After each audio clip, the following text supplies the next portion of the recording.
Speaking of this Heisman, I just want to throw back a little bit because I don't know if you remember our preview episodes, but there was a value proposition thrown up by yours truly right here on the Joel Klatt Show, a 60-1 value proposition for Travis Hunter to win the Heisman Trophy. And I said in the preseason, I was like, that's the best value bet in the Heisman odds right there. Boom. That's your bet. And listen, if you've been following our advice right here on the Joel Klatt Show, you would know at this point that we are 49-30 against the spread this season, which is 62%. 62%. All right? Like, congratulations, and you're welcome. And now we just hit on the 60-1. That's the granddaddy of them all. And by the way, we have people listening to the show that have emailed us that took the bet.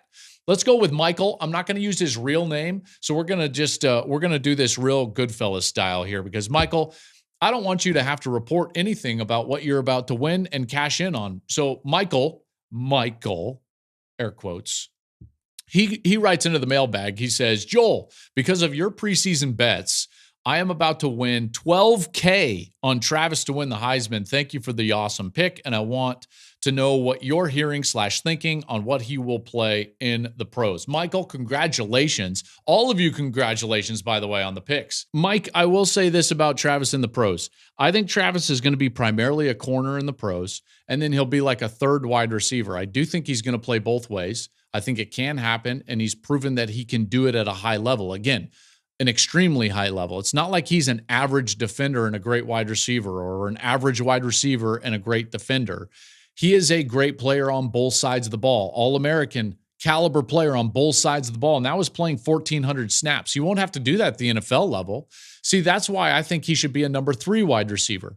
When you're a 3 wide receiver on an NFL roster, you're going to get between, 28 and 40 snaps, depending on the personnel groups used and the game plan used that day. Well, then you go play defense, you're going to get like 60 to 70 snaps max on the defensive side. Maybe you can even take a couple of those off if you played nickel. And now all of a sudden you're playing far fewer snaps than you would be in the college game. At the National Football League level, there's breaks in between. The pace of the game is much slower. I think Travis can play both ways, and I think that he will play both ways. That's my guess kind of moving forward for him. I think that we should also discuss what was Deion Sanders' role in this Heisman Trophy. We don't always discuss a coach's role. Sometimes it can be like the system that got players the volume of numbers that they got, and we'll talk about that, so specifically with quarterbacks. But this is different because it's not a system, it's a belief. And I think Deion did play a huge role in this Heisman Trophy. For obvious reasons, yes, but I want to discuss a few. Like the question of could Travis have done this anywhere else? Everyone thought he was going to Florida State before he flipped and went to Jackson State and went with Deion Sanders to Jackson State. Could he have done this at Florida State? My answer is no. Could he have done this for any other coach? My answer is no. This is what makes the entire situation unique. And this is something that I think you need to hear from me. I'm around coaches all the time. This is my job. This is my life in a lot of ways. And I'm here to tell you, Travis Hunter would not have done this anywhere else. He is one of one, and he's playing for a guy who's one of one. You see, it takes a unique, rare, almost unicorn level of these next two things that I'm going to talk about, which are foresight and fortitude. Foresight and fortitude. You see, his coach has to have those two things in abundance. In abundance. Let me give you the examples exactly what I'm talking about. The foresight. You see, coaches generally live day by day. They have the blinders on, and they are going about and they talk about constantly what can I do today that will make me better?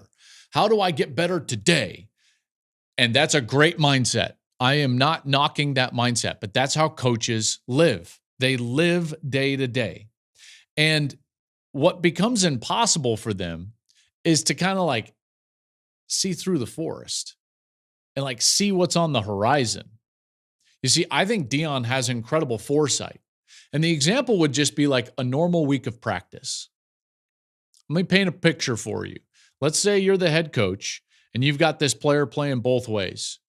And let's say like maybe he even got like banged up a little bit and maybe the defense didn't play all that well and there were some miscommunications in the secondary or the offense didn't play well and the quarterback and the wide receiver, maybe they weren't on the same page that week.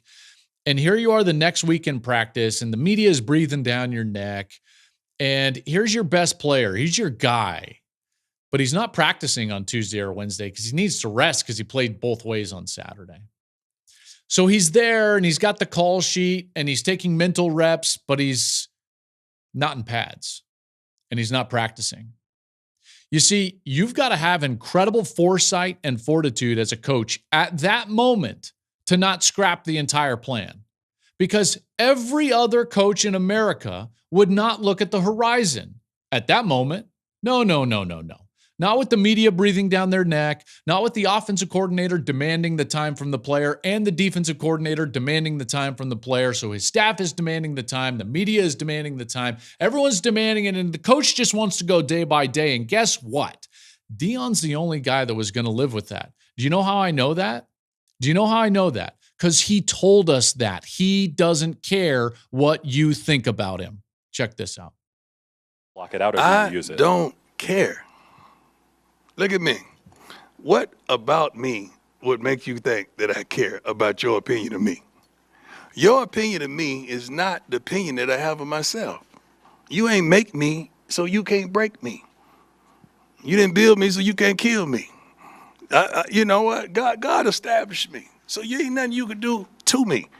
I've been dealing with this foolishness since Pee Wee football, man. I've been him. I've been a difference maker, a game changer. I've been that guy. He's been the guy. He knows. He's been on the horizon. He knows what it takes. He knows that Travis Hunter can do it. He believed in him. And he's got the foresight and fortitude to handle the arrows when people are telling him it can't work. Deion, it can't work. He can't play at this level through the entire year. You're going to expose him to injury. What are you doing? Deion Sanders does not care what anybody else said. That's totally unique among college football coaches. I'm just telling you that right now. Every other college coach that I have ever come across would have folded in the scenario that I just put before you because they can't see the horizon. That's just a fact. And again, that's not a knock. That's not a knock on those coaches. And in a lot of ways, it just goes to show you like how unique it is to have a guy like Deion Sanders as a head coach in college football. What a remarkable time, man. We're going to have Bill Belichick in North Carolina and Deion Sanders at Colorado. Like what a time to be alive in college football.